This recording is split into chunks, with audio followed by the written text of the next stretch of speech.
Alagoas, sertão profundo. Uma terra de rios estreitos, vilarejos de taipa e silêncio cortado pelo canto do galo. Mas por trás da calmaria aparente, crescia uma chama antiga, alimentada por rancor e humilhação. Não era apenas disputa por terras ou cabeças de gado. Era a honra que estava em jogo. E no sertão, quando a honra é ferida, o sangue é chamado a lavar a ofensa. De um lado, os Ferreiras, uma família de lavradores calejados, respeitados pela força no trabalho e pela teimosia de nunca abaixar a cabeça. Do outro, os Correias, conhecidos pelo dedo rápido no gatilho e pela crença de que nenhuma afronta poderia ficar sem resposta. Entre eles, décadas de atritos e cercas derrubadas, de dívidas não pagas e ofensas cuspidas em praça pública. O estopim foi pequeno, como sempre é. Uma briga de feira, um soco atravessado, uma faca erguida no calor da cachaça. A morte de um jovem Ferreira parecia, à primeira vista, apenas mais um crime esquecido pela polícia distante. Mas em Alagoas, cada morte é uma dívida. E cada dívida precisa ser cobrada. Nas semanas que se seguiram, a vida do interior foi engolida por emboscadas, casas em chamas, famílias acordadas no susto de tiros na madrugada. Não eram apenas homens que caíam. Esposas, filhos, até vizinhos inocentes se tornaram alvos de uma guerra que não distinguia culpados de inocentes. O que poderia ter sido uma briga esquecida em boteco se transformou em um massacre que apagaria sobrenomes dos registros de batismo, casamento e até dos cemitérios. Essa não é só uma história de vingança. É uma crônica sombria do Brasil profundo, onde a justiça nunca chega a tempo. E a única lei que sobrevive é a da retaliação. Se você tem coragem, fique comigo até o fim, porque hoje você vai conhecer a noite em que uma família inteira decidiu fazer justiça com as próprias mãos. No sertão de Alagoas, década de 60, a vida seguia o ritmo lento das feiras semanais e do gado levado às veredas. Era um mundo isolado, onde a lei do governo demorava a chegar e as desavenças eram resolvidas na palma da mão ou na boca do cano. Ali, dois sobrenomes se encaravam com desconfiança há gerações: os Ferreiras e os Correias. À primeira vista, nada parecia separar tanto as famílias. Ambos viviam da terra, criavam gado, plantavam milho e feijão. Mas a rivalidade vinha de longe. Diziam que tudo começou com uma cerca mal colocada que cortava o acesso de um dos clãs a uma fonte de água. Outros falavam de gado roubado e dívida nunca paga. A verdade se perdeu no tempo, mas a mágoa permaneceu, passando de pai para filho como herança invisível. A tensão explodiu numa noite abafada de feira em Santana do Ipanema. O salão estava cheio de gente, sanfona tocando alto, cheiro de cachaça e suor impregnando o ar. Entre os gritos de aposta em corrida de cavalos e discussões acaloradas, um jovem Ferreira, embriagado, bateu de frente com um dos Correias. A disputa era por dinheiro, mas no calor da vaquejada virou questão de honra. Palavras ásperas se trocaram. Um empurrão. Outro. A multidão abriu espaço sabendo que dali não sairia paz. A lâmina brilhou sob a luz fraca do lampião. O grito cortou a música e o sangue caiu no chão de barro como se selasse um pacto antigo. O jovem Correia tombou morto diante de todos. O bar virou campo de guerra em segundos. Garrafas voaram, facões foram sacados, mulheres gritaram tentando apartar os homens.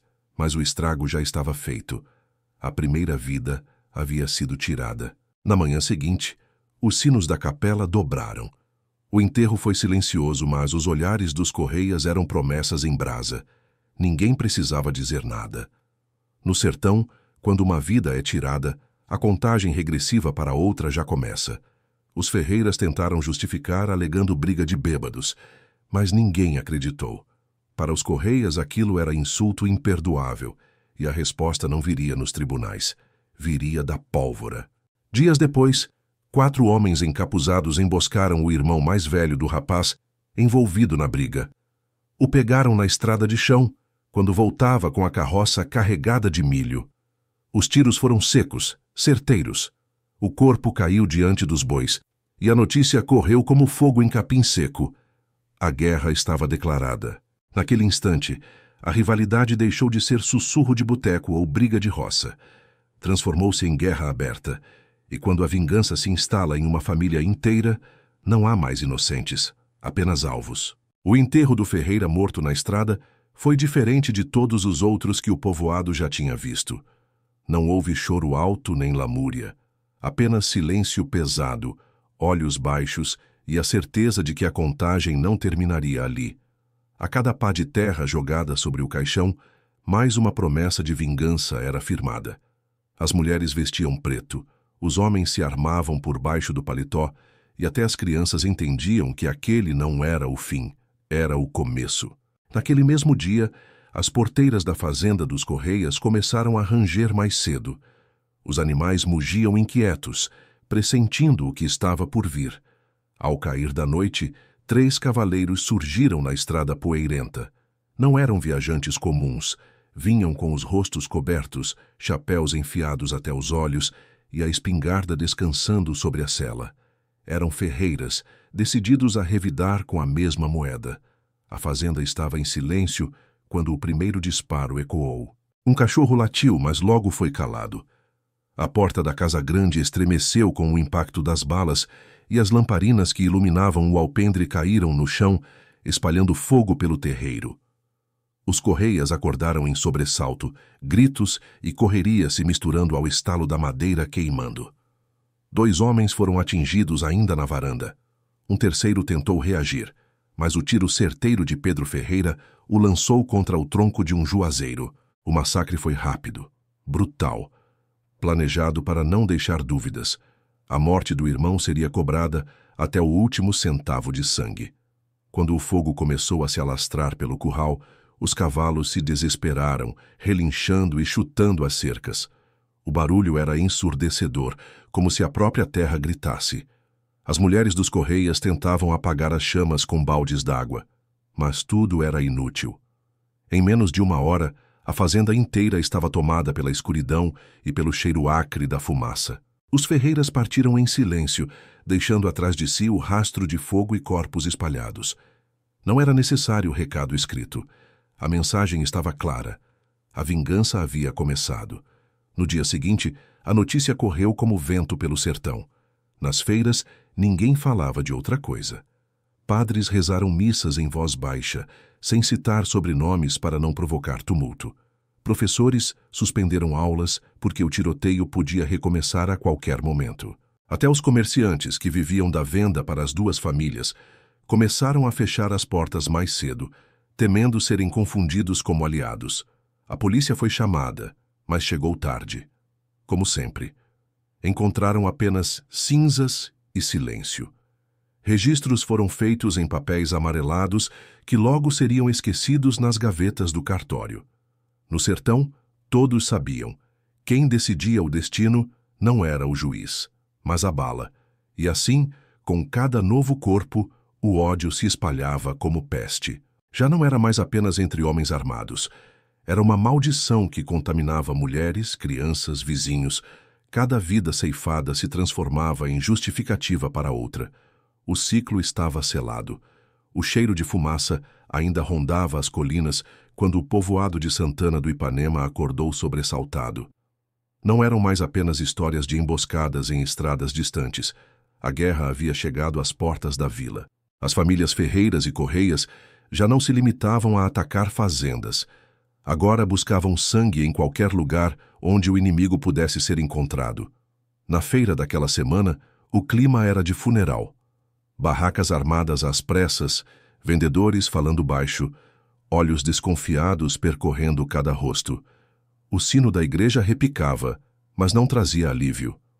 Dentro do templo, padres evitavam mencionar sobrenomes, temendo que uma simples palavra reacendesse a fúria.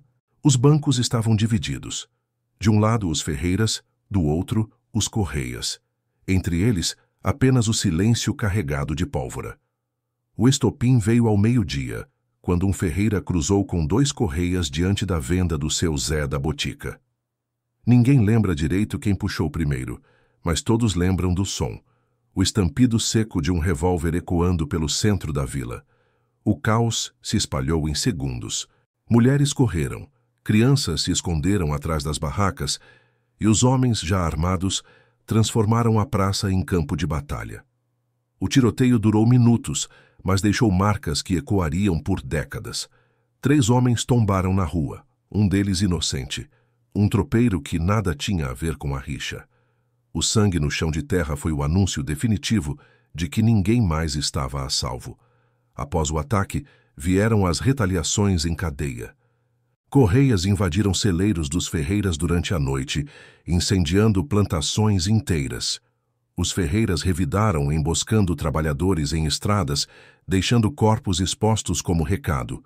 O ciclo crescia, cada vez mais cruel, como se as mortes passadas exigissem novas mortes para manter a balança equilibrada. O povoado começou a se esvaziar. Famílias inteiras abandonaram suas casas, preferindo arriscar a sorte em cidades maiores do que viver sob o som constante de tiros. Escolas fecharam, igrejas esvaziaram, e até as festas de vaquejada, orgulho da região, desapareceram, substituídas pelo medo. Nas madrugadas, rajadas de tiros ecoavam pelas serras, misturando-se ao uivo dos cães e ao mugido do gado enlouquecido. O sertão, antes marcado por cantos de sanfona e rezas noturnas, agora vivia sob a música sombria da pólvora. Cada velório era um juramento. Cada cova aberta no cemitério local era testemunha de um pacto de sangue que se renovava. Até os mais velhos, que lembravam tempos de paz, já não acreditavam em reconciliação. As crianças, em vez de brincarem de roda, imitavam homens armados, fingindo emboscadas atrás das porteiras. O que começou com uma briga de faca em um bar já não era uma disputa familiar. Era uma guerra aberta, sem lei, sem inocentes, sem perdão. E a cada dia que passava, ficava mais claro. Em Alagoas, o sangue não escorria apenas no chão. Ele escorria também na memória, gravando para sempre o destino das 2 famílias. Era noite de festa em um sítio afastado, uma rara tentativa de normalidade em meio à escuridão que dominava Alagoas. Sanfona tocava alto, lamparinas iluminavam o salão de madeira, e por um instante parecia que o povoado tinha esquecido a guerra.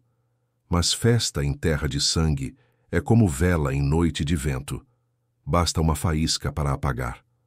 Os Correias estavam reunidos, comemorando o casamento de uma das filhas. Convidados dançavam, mesas fartas exibiam carne de sol, farinha e garrafas de cachaça. Do lado de fora, porém, o sertão não dormia. Entre as sombras, os Ferreiras se aproximavam em silêncio. 20 homens armados, guiados não por música, mas pelo compasso da vingança. A primeira rajada de tiros atravessou as janelas e derrubou os lampiões. O salão mergulhou na escuridão. O grito da noiva se confundiu com o disparo das espingardas, e a música se calou para sempre naquela noite. Homens caíram sobre as mesas. Mulheres correram desesperadas. Crianças se esconderam sob bancos de madeira. O que deveria ser um banquete de união virou um banquete de morte. Os Ferreiras entraram atirando, sem distinguir inocentes de culpados. Cada correia presente era alvo, e quem não era correia morria apenas por estar no lugar errado. O fogo das lamparinas derrubadas espalhou-se pelas paredes secas, transformando o salão em forno. O cheiro de pólvora misturado à fumaça e ao sangue tornava o ar irrespirável. Do lado de fora, cavalos relinchavam presos ao curral, sentindo o fogo se aproximar. A noite, iluminada pelas chamas, revelava rostos transtornados, olhos arregalados, a brutalidade nua. Alguns tentaram fugir pela mata, mas foram caçados como gado em campo aberto. Os tiros ecoavam longe, levando o terror às casas vizinhas, que se trancaram em silêncio. O massacre durou menos de meia hora, mas deixou marcas para uma vida inteira. Quando a fumaça baixou, corpos estavam espalhados entre mesas viradas, pratos quebrados e flores queimadas. A noiva jazia caída sobre o vestido manchado de sangue, e o padre que celebrava a união estava morto ao lado do altar improvisado. Os Ferreiras saíram sem pressa, montando em seus cavalos como se voltassem de um trabalho qualquer. Para eles, aquilo não era crime, era acerto de contas. O sertão, no entanto, nunca mais seria o mesmo. Na manhã seguinte, o povoado acordou com a notícia do massacre. O que restava de esperança desapareceu. Igrejas fecharam suas portas, feiras esvaziaram de vez. Até os padres que tentavam mediar a paz se calaram, temendo serem os próximos. O silêncio dominava as veredas, mas por trás dele havia apenas o som invisível da vingança pedindo continuidade. O massacre do casamento marcou o auge da guerra. A partir dali já não havia limite, nem freio, nem retorno. Apenas sangue chamando sangue. Depois do massacre no casamento, já não havia ilusões. O sertão de Alagoas sabia. Aquela guerra só terminaria quando um dos dois sobrenomes fosse apagado da terra e da memória. E assim os dias se tornaram noites de vigília, e as noites madrugadas de pólvora. Os Ferreiras, embriagados pela vitória sangrenta, acreditavam que haviam dado o golpe final. Mas esqueceram que os Correias, mesmo feridos e reduzidos, ainda respiravam. E quem respira no sertão respira com ódio. O contra-ataque não demorou. Poucas semanas depois, antes do nascer do sol, um grupo de homens encapuzados invadiu a fazenda dos Ferreiras. Era a retaliação prometida. O ataque foi fulminante. Cercaram a casa principal, cortaram as rotas de fuga e atiraram contra janelas e portas até que ninguém mais tivesse forças para reagir. Os gritos ecoaram pelo curral, misturando-se ao barulho do gado enlouquecido. Quando o fogo começou a devorar o telhado de palha, já não havia esperança. Homens, mulheres e crianças tombaram juntos, apagando gerações inteiras em poucas horas. Na manhã seguinte, o povoado acordou com o cheiro da tragédia. O que restava dos Ferreiras eram cinzas, corpos carbonizados e silêncio. A notícia se espalhou rápido. O clã havia sido varrido do mapa. O que sobrou foram apenas lembranças, algumas cheias de ódio, outras de compaixão, todas manchadas pelo sangue que correra em excesso. Os Correias sobreviveram, mas não saíram vitoriosos. Carregaram para sempre a marca de monstros, lembrados mais pelas chacinas que cometeram do que pelas terras que herdaram. Nos povoados vizinhos, bastava ouvir o nome Correia para que olhares de medo se cruzassem, como se o simples som de 2 sílabas pudesse reacender a violência. O cemitério local ganhou novo apelido, o Campo da Guerra. 5 gerações foram enterradas ali, lado a lado, em covas rasas, lápides improvisadas de madeira. Os padres, cansados, já nem anotavam os registros. Era como se a própria história tivesse desistido de contar. E assim o massacre de Alagoas se tornou lenda sombria. Um episódio contado em voz baixa, entre goles de café e cochichos de feira. Uma lembrança incômoda de que quando uma família inteira decide fazer justiça com as próprias mãos, a justiça deixa de existir, e no lugar dela só restam fantasmas. Naquele pedaço de terra, nem os pássaros cantavam como antes. O vento carregava cinzas, e o silêncio das estradas de barro era mais eloquente do que qualquer tiro. O último suspiro do sobrenome Ferreira não foi um grito, nem uma bala. Foi um silêncio pesado, sepultado no coração de Alagoas, lembrando a todos que sangue nunca apaga sangue, apenas perpétua o vazio. O massacre de Alagoas deixou uma cicatriz que o tempo não apagou.